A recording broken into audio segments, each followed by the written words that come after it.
स्वागत है आपका हिंदी स्टोरीज वर्स चैनल पर, जहां हर कहानी सच्चाई डर के बीच की वो रेखा मिटा देती है जिसे हम पार नहीं करना चाहते। चलिए शुरू करते हैं इस कहानी को। गांव खरमोल की गलियां दिन में भले ही जीवंत लगती थीं, पर जैसे ही सूरज का आखिरी टुकड़ा ढलता, यहाँ का हर घर खिड़कियां बंद कर लेता। कारण था आरव। आरव उम्र महज 17 साल, लेकिन चेहरा किसी 40 वर्षीय रोगी जैसा। सूखी हड्डियां, गड्ढों में ढंसी आंखें और बदन से उठती सड़ी हुई दवा जैसी गंध। उसकी मां रंभा अक्सर कहती, मेरा बेटा तो जन्म से ही बीमारी लेकर आया था, पर यह बीमारी शरीर की नहीं आत्मा की है। पड़ोसी उससे दूर रहते थे, कोई उसे छूता तक नहीं। यहां तक कि गांव के स्कूल में भी उसकी अलग कुर्सी थी, सबसे कोने में। लेकिन सबसे अजीब बात यह थी कि रात होते ही उसके शरीर में अजीब हरकतें शुरू हो जाती। सांसें तेज, आंखों से काला पानी बहना और कभी कभी खुद से बातें करना। रंभा अक्सर कहती, रात के तीसरे पहर जब उसकी आंखें सफेद हो जाती हैं तो वो आरव नहीं रहता। आरव को एक दुर्लभ बीमारी बताई गई थी डॉक्टरों ने, पर कोई रिपोर्ट कुछ साफ नहीं दिखा पाई। गांव वालों का मानना था कि वह प्रेत रोगी है, यानी ऐसा व्यक्ति जिसके शरीर में किसी भूत की बीमारी पनपती है। एक रात जब आसमान में अमावस की स्याही फैली हुई थी, आरव की चीख ने पूरे गांव को जगा दिया। रंभा उसके कमरे में दौड़ी और देखा कि आरव की गर्दन अजीब तरीके से मुड़ी हुई थी। उसकी आंखें बंद थीं, लेकिन उसकी जुबान बोल रही थी किसी और की आवाज में, मेरा नाम मत लेना वरना तू भी जलेगा। रंभा सन्न रह गई। यह वो आरव नहीं था जिसे उसने जन्म दिया था। कुछ तो था जो उसके शरीर के भीतर से बाहर आने की कोशिश कर रहा था। उसके बाद कुछ ऐसा हुआ जिसने गांव को हिला दिया। अगले दिन सुबह गांव का पुजारी शंकर दास अपने मंदिर के बाहर मरा पड़ा था। आंखें फटी हुई और उसकी छाती पर खून से लिखा था, उसने नाम लिया था। गांव वालों की नजरें एक ही घर की ओर उठीं, रंभा और उसके बेटे आरव की ओर। पर जब गांव का प्रधान और कुछ लोग वहां पहुंचे तो आरव पूरी तरह सामान्य दिखा, जैसे कुछ हुआ ही ना हो। मगर जब वे वहां से जाने लगे तो प्रधान ने पीछे मुड़कर देखा। आरव की आंखें सफेद थीं। रंभा ने आरव को उस रात कसकर बांध दिया था, मोटे कपड़े की रस्सियों से, जो मंदिर में पवित्र जल से धोई गई थीं। उसके शरीर पर पीले रंग के तांत्रिक धागे लपेटे गए थे और चारों ओर नींबू, मिर्ची और राख की रेखा बनाई गई थी। लेकिन फिर भी वो मुस्कुरा रहा था। ये रस्सियां नहीं रोक पाएंगी, अब मैं पूरी तरह जाग चुका हूं। रंभा की रूह कांप गई। वह अपने बेटे को नहीं पहचान पा रही थी। उसके चेहरे पर एक अजीब सी शांति थी, जैसे किसी अंतहीन पीड़ा से मुक्ति मिलने वाली हो। तू कौन है? रंभा ने कांपते हुए पूछा। मैं था, हूं और रहूंगा इस शरीर में जब तक अंतिम सांस नहीं निकलती। बाहर हल्की बारिश शुरू हो चुकी थी। बिजली चमक रही थी और अचानक आरव का सिर दीवार से टकराने लगा, बार बार, लगातार। खून बहने लगा, लेकिन उसके चेहरे पर दर्द नहीं था, बल्कि मुस्कान गहरी होती जा रही थी। सुबह तक सब थम गया। आरव बेहोश था। रंभा ने गांव की एक तांत्रिक औरत को बुलाया, गहनाबाई। गहनाबाई ने आते ही उसके कमरे की हवा को महसूस किया। उसकी आंखें बंद हुईं और उसने कहा, यह प्रेत रोग नहीं है, यह पूर्वजों का श्राप है। इसके शरीर में कोई और नहीं, बल्कि कोई अपना ही मरा हुआ बच्चा वापस आना चाहता है। मेरा कोई और बच्चा नहीं था, रंभा ने कांपती आवाज में कहा। गहनाबाई ने एक फीकी हंसी हंसी। हर मां को अपनी कोख के हर कोने की सच्चाई याद नहीं रहती। और फिर वो बोली, इस बच्चे के जन्म से पहले तुमने क्या खोया था? क्या कोई अनजाना दर्द, कोई सपना, कोई धड़कन? रंभा की सांसें तेज हो गईं, उसकी आंखें नम हो गईं। उसे याद आया, 7वें महीने में एक मरा हुआ भ्रूण जो उसकी कोख से निकला था, बिना कोई रोशनी देखे। उसे कोई नाम नहीं मिला था, लेकिन उसकी आत्मा, शायद उसे अब शरीर चाहिए। गहनाबाई ने जमीन पर एक गोल आकृति बनाई, त्रिकोण के भीतर त्रिकोण और उनके बीच जलते हुए दिए। इस आत्मा को शांत करने के लिए तर्पण करना होगा और नाम देना होगा। बिना नाम के आत्मा भटकती रहती है और वो अब इस शरीर में घर बना चुकी है। अगली रात जब आरव को तांत्रिक पूजा के लिए गोले के बीच बिठाया गया, तभी बाहर से अचानक दरवाजे पर 3 बार जोर की खटखटाहट हुई।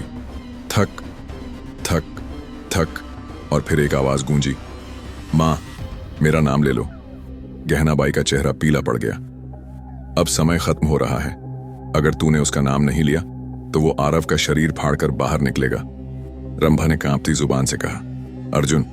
उसका नाम अर्जुन था। और तभी अर्जुन, जैसे ही रंभा के मुंह से यह नाम निकला, कमरे की सारी बातियां अपने आप बुझ गईं। गोले के बीच बैठा आरव एक पल के लिए थम गया। उसकी आंखें खुलीं और उनमें कोई हलचल नहीं थी, बस सफेदी का अंधा समंदर। गहनाबाई ने मंत्र पढ़ना तेज कर दिया। दियों की लौ अपने आप बढ़ने लगी, मानो कोई अदृश्य हवा उन्हें भड़का रही हो। अब वह सुन रहा है, गहनाबाई ने फुसफुसाते हुए कहा। अब यह तय होगा, वो जाएगा या सबको ले जाएगा। आरव की गर्दन पीछे झुकी, मुंह से काला धुआं निकलने लगा। उसकी आवाज बदल चुकी थी, गहराई में डूबी, कांपती हुई और बहुत बहुत दर्द भरी। मां, तुझे अब याद आया मेरा नाम? रंभा रो पड़ी।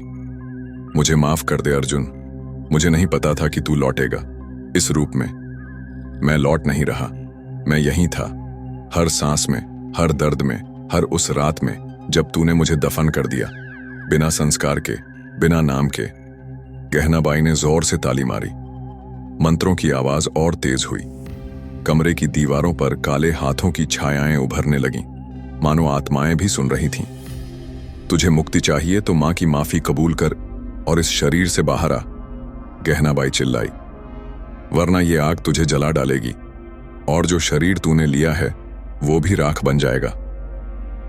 अर्जुन की आत्मा हंसी, एक ऐसी हंसी जिससे खून भी जम जाए। मुक्ति? वह गुर्राया। जिसने कभी जीने नहीं दिया वो अब मुक्ति की बात कर रहा है? मैंने उस अंधेरे गर्भ में तड़पते हुए सुना था सब कुछ, मां के आंसू, बाबूजी की चुप्पी और गांव की बातें। लेकिन आरव का क्या दोष है? रंभा चिल्लाई, वो तेरा भाई है, तेरा अपना, उसका शरीर मत छीन।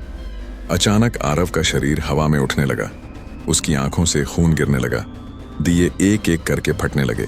गहनाबाई ने आखिरी उपाय किया। उसने एक मुट्ठी राख, एक नींबू और एक लोहे की कील जलते दिए पर फेंकी। पूरा कमरा धुएं से भर गया। अर्जुन, अगर तू सच में रंभा का खून है तो मां की माफी स्वीकार कर, वरना तेरी आत्मा उसी आग में भस्म हो जाएगी जिससे तू जन्मा था। आरव के शरीर से एक तेज चीख निकली, इतनी तेज कि खिड़कियों के शीशे फट गए और फिर आरव जमीन पर गिर गया, बेहोश। कमरा शांत हो गया। दियों की राख उड़कर बाहर चली गई। गहनाबाई ने थक कर दीवार पकड़ी। रंभा दौड़कर आरव के पास आई। आरव की आंखें धीरे धीरे खुलीं। इस बार उनमें वो सफेदी नहीं थी, वो बस एक डरा हुआ लड़का था। मां, मुझे बहुत ठंड लग रही है। तू ठीक है बेटा? तू ठीक है? रंभा ने उसे सीने से लगा लिया। लेकिन तभी दीवार पर लिखा था, मैं गया नहीं, बस चुप हो गया हूं। आरव को लगा था सब खत्म हो गया। 3 दिन बीत गए। गांव में शांति थी, कोई चीख नहीं, कोई छाया नहीं। उसकी आंखों के नीचे पड़े गहरे काले घेरे थोड़े हल्के हो गए थे, लेकिन हर रात सोते समय उसकी सांसें लड़खड़ाने लगती थीं। सपनों में एक ही चेहरा आता, एक अधजला बच्चा जो हमेशा बस यही कहता, मैं अभी गया नहीं। चौथे दिन रात में आरव की मां रंभा की नींद एक अजीब सी गंध से खुली, जैसे कोई कपड़ा जल रहा हो। वो भागकर आरव के कमरे में पहुंची और सन्न रह गई। आरव के शरीर से धुआं निकल रहा था, बिस्तर का कपड़ा जल चुका था और उसकी छाती पर जलते हुए अक्षरों में कुछ लिखा था, मुझे ठिकाना चाहिए। वो चीखी और आरव को पानी से नहलाया, लेकिन उसके शरीर पर कोई घाव नहीं था, कोई जलने का निशान नहीं, जैसे वो आग सिर्फ आत्मा को छू रही थी, शरीर को नहीं। अगले दिन गहनाबाई फिर से आई। उसने चुपचाप घर का मुआयना किया और फिर आरव को नजदीक बुलाया। उसने उसकी हथेली पर हल्दी और राख से एक चिन्ह बनाया, त्रिकोण के अंदर एक आंख। जैसे ही चिन्ह बना, आरव चिल्ला उठा, हटाओ इसे, ये मुझे दर्द देता है। गहनाबाई ने कहा, ये आत्मा अब सो नहीं रही, ये हर रात ताकतवर हो रही है, इसकी भूख बढ़ रही है, अब ये सिर्फ शरीर नहीं, घर मांग रही है। रंभा ने कांपते हुए पूछा, क्या कोई उपाय है? हाँ, लेकिन ये आसान नहीं। हमें उस जगह पर जाना होगा जहां इसे गर्भ में मारा गया था, जहां इसका जन्म नहीं मरण हुआ था। वहां इसका अंतिम संस्कार करना होगा, वरना ये पूरी तरह आरव को नष्ट कर देगा। रंभा की आंखें खुल गईं। वो जगह, गांव के बाहर वाला नीम का पेड़, जिसके नीचे उसने 7वें महीने में मरे भ्रूण को गड्ढे में डालकर मिट्टी ढंक दी थी। वो जगह अब एक वीरान और डरावनी जगह बन चुकी थी, जहां कोई भी नहीं जाता था। कुछ कहते थे वहां रात में बच्चे रोते हैं, कुछ कहते थे पेड़ के नीचे जमीन से कोई कुछ खींचता है। अगली रात जब आधी रात का समय हुआ, गहना बाई, रंभा और बेहोश आरव को लेकर उस नीम के पेड़ के पास पहुंचे। चारों तरफ अजीब सन्नाटा था, दूर तक सिर्फ रात का अंधकार और टिड्डियों की सरसराहट। गहना बाई ने त्रिकोण आकृति बनाई और फिर उस पेड़ के नीचे खुदाई शुरू की। मिट्टी के नीचे कुछ था, एक पुराना झूले जैसा कपड़ा, सड़ चुका था, लेकिन उसमें एक छोटी सी हड्डी अब भी थी। रंभा फूट पड़ी। माफ कर दे बेटा, तुझे नाम भी नहीं दिया, न संस्कार न छाया, बस मिट्टी। तभी आरव ने आंखें खोलीं, लेकिन इस बार वो आरव नहीं था। वो जमीन से उठकर खड़ा हुआ और उसकी आवाज गूंजी, अब तू रोएगी मां, अब तेरा दर्द शुरू हुआ है। नीम के उस पुराने पेड़ के नीचे जमीन की गहराई से एक दुर्गंध निकली, ऐसी गंध जो मिट्टी में दबी अधूरी आत्मा, मां की ममता की कमी और अपूर्ण जन्म के मिलन से बनी थी। आरव, या कहें अब अर्जुन, खड़ा था, आंखों से धुआं निकलता हुआ, होठों पर गुस्से और तिरस्कार की रेखा। तू अब मां कहलाने लायक नहीं है, वो फुफकारा। तूने मुझे मरने दिया, मिट्टी में दबा दिया, बिना नाम, बिना आंसू। अब मैं नहीं जाऊंगा, मैं जन्म लूंगा, लेकिन अब इस बार तेरी कोख से नहीं, तेरे खून से। गहना बाई ने तुरंत राख, गोमूत्र और नीम की टहनी मिलाकर आरव की ओर फेंका और तेज आवाज में मंत्र बोला, एयुएम प्रेतात्मने शांति कुरु कुरु स्वाहा। आरव जोर से चिल्लाया। उसका शरीर कांपने लगा, जैसे आग और बर्फ एक साथ अंदर से लड़ रही हो। पेड़ के ऊपर कौए एक साथ चीखने लगे और हवा की गति डरावनी हो गई। गहनाबाई ने अर्जुन की हड्डी उठाई और तेल, कपूर और गुग्गुल से बने अग्निकुंड में डालने ही वाली थी कि अचानक आरव के शरीर ने जोर से झटका मारा और अर्जुन की आत्मा धुएं के रूप में बाहर निकली। वो धुआं काले बवंडर में बदल गया और अर्जुन का चेहरा उसमें साफ दिख रहा था। उसकी आंखों में सिर्फ एक भावना थी, त्याग का बदला। तू चाहे मुझे जला दे, पर मेरा हिस्सा अब इस धरती में बो दिया गया है। जब भी कोई मां अपने गर्भ को त्यागेगी, मैं वहीं से लौटूंगा, उसी रूप में, उसी आग में।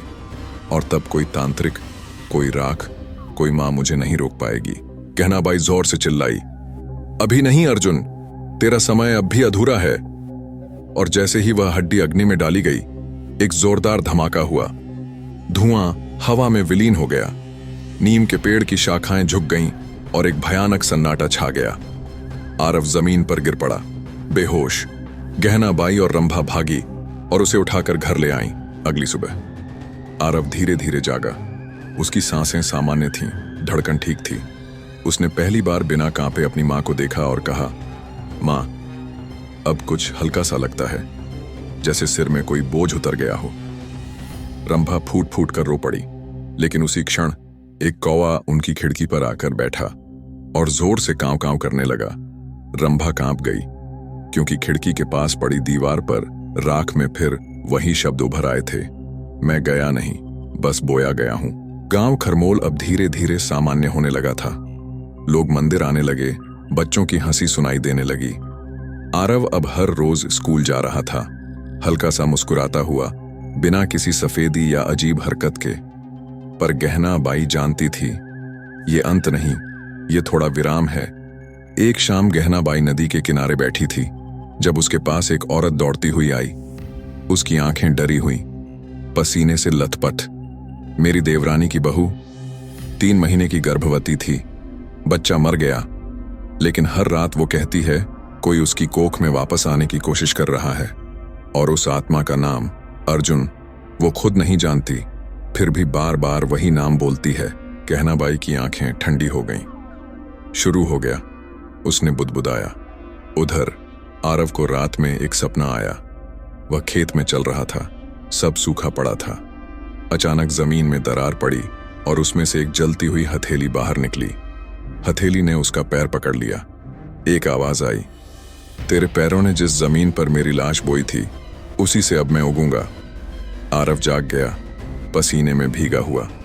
उसने खिड़की से बाहर देखा। वही कौआ अब भी बैठा था। अब की बार उसकी आंखें सफेद थीं। अगले दिन गांव में खबर फैली, मंदिर के पीछे की कच्ची जमीन अपने आप दरक गई थी और वहां किसी बच्चे के रोने की आवाज आती थी जब कोई अकेला गुजरता। गहनाबाई ने सब गांव वालों को बुलाकर कहा, यह आत्मा केवल शांत नहीं हुई थी, उसे जलाया गया, पर बीज की तरह। और अब जहां कहीं भी एक खाली कोख है, अधूरी ममता है या अस्वीकृत गर्भ है, वो वहीं से जन्म लेने की कोशिश करेगा। ये अब प्रेत नहीं, मिट्टी मांगने वाला है। रंभा थरथरा उठी। अब क्या होगा? गहनाबाई बोली, अब उसे दो रास्ते चाहिए, एक नया शरीर या पूरी विनाश। उसी रात गांव में एक गायब हुई, एक युवती जो गर्भपात से गुजरी थी। अगले दिन वह मिली, गांव के कुएं के पास बेहोश, और उसके पेट पर उंगलियों से लिखा था, मां बनने के लिए सिर्फ गर्भ नहीं, दर्द चाहिए। मैंने उसे दे दिया है। गांव अब आतंक में था। लोगों ने आरव पर शक करना शुरू किया। हो सकता है वो अब भी वही हो, उसके सपने अब भी जुड़े हैं अर्जुन से। रंभा ने आरव को घर से बाहर निकलने से रोक दिया, लेकिन देर हो चुकी थी। एक रात आरव फिर जागा और उसके दोनों हाथों पर कीचड़ चिपकी थी, जैसे उसने कुछ खुदाई की हो। उस रात आरव की आंखें आधी खुली थीं। वो खिड़की के पास बैठा था, पथराई हुई आंखों से बाहर के अंधेरे को ताकता हुआ। उसकी मां रंभा ने धीरे से उसका कंधा हिलाया तो वह पलटा और बोला, मां, क्या तुझे मेरी धड़कन सुनाई देती है?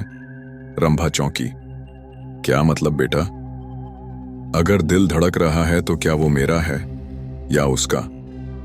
क्योंकि रात में जब मैं सोता हूं, मैं किसी और के सपने देखता हूं, और सुबह उठता हूं तो मेरे हाथ गीले होते हैं मिट्टी से। गहनाबाई ने इसे सुनते ही कह दिया। उसका अंश अब आरव में पूरी तरह घर कर चुका है। अब अर्जुन सिर्फ आत्मा नहीं, आदत बन चुका है। वो रोज जागता है, कुछ बोता है और खुद को फिर से मां के गर्भ में धकेलने की कोशिश करता है। गांव में अजीब घटनाएं होने लगी थीं। कुएं से बच्चे के रोने की आवाजें आ रही थीं। हर घर की चौखट पर सुबह मिट्टी से बने छोटे हाथों के निशान पाए जाते। औरतें सपनों में एक ही चेहरा देखतीं, जले हुए चेहरे वाला बच्चा जो बस इतना कहता, क्या तुम मेरी मां बनोगी? एक दिन गहनाबाई ने गांव के पुराने अभिलेख निकाले। एक रजिस्टर मिला जिसमें बच्चों की मृत्यु और जन्म की तिथियां दर्ज थीं। एक अजीब बात सामने आई। हर बार जब अर्जुन की आत्मा शांत मानी जाती, उसी महीने किसी और घर में गर्भपात होता। ये आत्मा अब एक नियम बन गई है।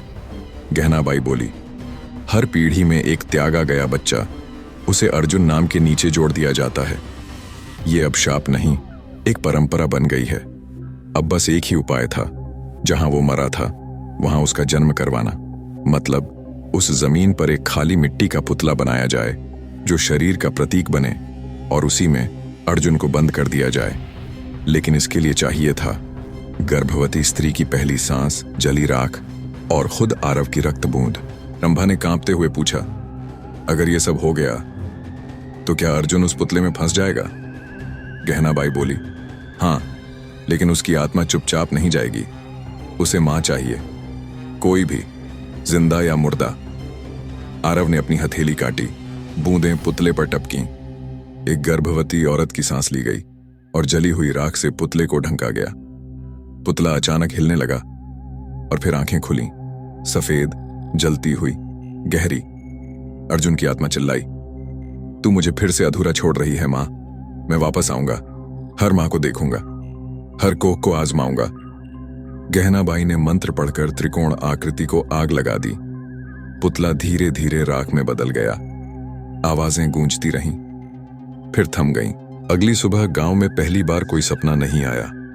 कुएं से कोई रोना नहीं, कोई निशान नहीं, लेकिन आरव के कमरे की दीवार पर लिखा था, अब की बार जब कोई मुझे मारेगा, मैं पहले से मांग कर लूंगा, एक मां और एक बेटा, दोनों। 1 महीने बीत गए। गांव खरमोल में सब कुछ सामान्य लगने लगा था। बच्चे हंसते, मंदिरों में घंटियां बजती और लोग फिर से एक दूसरे के घर आने जाने लगे।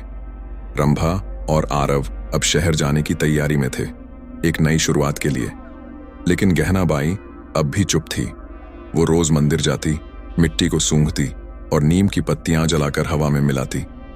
उसका विश्वास था अर्जुन गया नहीं, बस दुबक गया है। एक रात आरव अचानक बोल पड़ा, मां, मैं अब भी कभी कभी वही सपना देखता हूं। मैं अकेला हूं और कोई मिट्टी में से मुझे बाहर खींचने की कोशिश करता है। रंभा घबरा गई। वो तो चला गया ना? हाँ, पर शायद उसने कुछ छोड़ा था मेरे अंदर, कोई बीज, कोई इंतजार। अगले दिन गांव की एक और औरत जो निसंतान थी, वो अचानक प्रेग्नेंट पाई गई। डॉक्टरी जांच से सब हैरान थे, ये शारीरिक रूप से असंभव था। और फिर गहनाबाई के पास वो औरत आई और बोली, मुझे एक सपना आया। एक बच्चा था, जले हुए चेहरे वाला। उसने मेरा पेट सहलाया और कहा, अब मुझे तू जन्म देगी। मां, गहनाबाई समझ गई, शाप ने नया रास्ता पकड़ लिया है। अब अर्जुन किसी मां की कोख मांगने नहीं जा रहा, अब वो मां की कोख खुद बना रहा है। उसने रंभा से कहा, हमें शहर नहीं जाना चाहिए। अर्जुन की आत्मा ने अब देह नहीं, वंश पकड़ लिया है। वो अब शरीर नहीं चाहता, वो खून में बहना चाहता है। रंभा कांप गई। क्या मतलब? गहनाबाई बोली, अगर ये गर्भवती औरत उसे जन्म दे देती है तो अर्जुन इस बार सिर्फ एक शरीर नहीं होगा, वो एक इंसान की तरह जन्मेगा, पर वो आत्मा होगी पूरी तरह शाप से बनी हुई। और फिर वो शाप से पैदा हुए बच्चे और औरत दोनों को पवित्र नहीं मानेगा, वो उन्हें औजार बनाएगा। अब एक ही रास्ता बचा था, उस अजन्मे को जन्म से पहले ही रोकना। लेकिन ये करना अर्जुन के नए रूप के खिलाफ युद्ध था, क्योंकि अब वह बच्चा मां के खून में, उसकी धड़कनों में और उसकी सांसों में छुपा हुआ था। गहनाबाई ने एक आखिरी तंत्र विधि की तैयारी की, एक रक्त मंडल, गायत्री हवन और मृतात्मा रोकने वाली बंधन विधि। लेकिन इससे पहले कि वो शुरुआत कर पाती, गर्भवती औरत गायब हो गई। गांव के बाहर एक पुरानी झोपड़ी से रोशनी आती दिखी। जब लोग वहां पहुंचे, उन्होंने देखा औरत जमीन पर बेसुध थी और उसका पेट हिल रहा था, जैसे अंदर कोई मिट्टी से बना बच्चा सरक रहा हो। गहनाबाई ने जोर से चिल्लाया, अभी नहीं रोका तो ये आत्मा अब जन्म के बाद कभी नहीं मरेगी। हवन शुरू हुआ, लेकिन जैसे ही मंत्र पढ़ा गया, उस औरत ने अपनी आंखें खोली और वो आंखें अर्जुन की थीं। मैंने कहा था ना, इस बार मैं मां और बेटा दोनों बनूंगा। गहनाबाई ने अपने प्राणों की आहुति दे दी। तंत्र विधि पूरी हुई और वो बच्चा मिट्टी में ही बिखर गया। सुबह गांव में शांति थी। गहनाबाई की राख गांव के नीम के पेड़ के नीचे रख दी गई। लेकिन आरव की हथेली पर एक निशान उभर आया, 3 उंगलियों वाला अधूरा हाथ। गहनाबाई अब नहीं थी। गांव का सबसे पुराना नियम का पेड़ उसकी राख की रक्षा कर रहा था। गांव फिर शांत हो गया, पर यह शांति वैसी नहीं थी जैसी पहले थी। यह डर से बनी हुई शांति थी, जैसे हर किसी को लग रहा हो कुछ बाकी है। रंभा अब पूरी तरह टूट चुकी थी। उसने आरव को लेकर शहर में बसने का फैसला लिया, लेकिन जाते वक्त उसने आखिरी बार नीम के पेड़ को देखा और धीरे से बुदबुदाई, अगर तू अब भी यहीं है अर्जुन, तो मेरे बेटे को माफ कर दे। शहर में नया जीवन शुरू हुआ। आरव ने फिर से पढ़ाई शुरू की, डॉक्टर की मदद ली और थोड़ी थोड़ी सामान्यता उसके जीवन में लौटने लगी। लेकिन कुछ चीजें वैसी ही रहीं। वो कभी मंदिर में नहीं गया। सोते समय बिस्तर पर मिट्टी के हल्के निशान मिलते और कभी कभी उसके दाहिने हाथ की 3 उंगलियों में जलन होती, उन्हीं उंगलियों में जहां अर्जुन की आत्मा ने सबसे पहले स्पर्श किया था। एक दिन अस्पताल में एक गर्भवती औरत को देखकर आरव सहसा चौंक गया। उस औरत ने उसे घूर कर देखा और बहुत धीमी आवाज में कहा, मां बनने के लिए ममता चाहिए, पर मैं तो मिट्टी से भी जन्म ले लूंगा। आरव कांप गया। वो जानता था अर्जुन शायद जलाया गया हो, मिटाया गया हो, तांत्रिकों ने उसे रोक भी दिया हो, लेकिन जो आत्मा अधूरी ममता में जन्म लेती है, वो पूरी दुनिया में कहीं भी दोबारा उग सकती है। उस रात जब वह खिड़की के पास बैठा था, हवा में एक धीमा सा स्वर गूंजा, मुझे सिर्फ एक नाम चाहिए मां, फिर देख कैसे मैं खुद को फिर से बना लूंगा। आरव मुस्कुराया नहीं, डरा भी नहीं। उसने बस अपनी हथेली देखी। अब वहां 3 नहीं 4 उंगलियां थीं। और वो बोला, तेरा नाम अब अर्जुन नहीं, श्राप है। जो तुझे बुलाएगा वही भोगेगा। मैं अब तुझे नाम नहीं दूंगा, मैं तुझे अनाथ छोड़ता हूं। वर्षों बीत गए।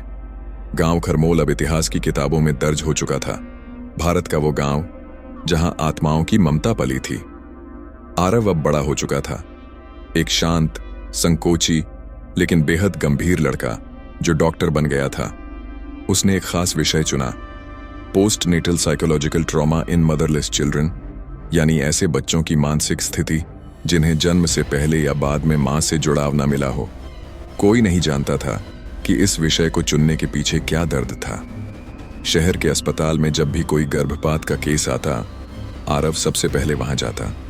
वो बच्चों की तस्वीरें खींचता नहीं, पर उनकी आंखों को देखता और कहीं ना कहीं उन्हें पहचानने की कोशिश करता। एक रात जब वह अपने अस्पताल के नीचे बने मॉर्ग की तरफ जा रहा था तो बिजली चली गई।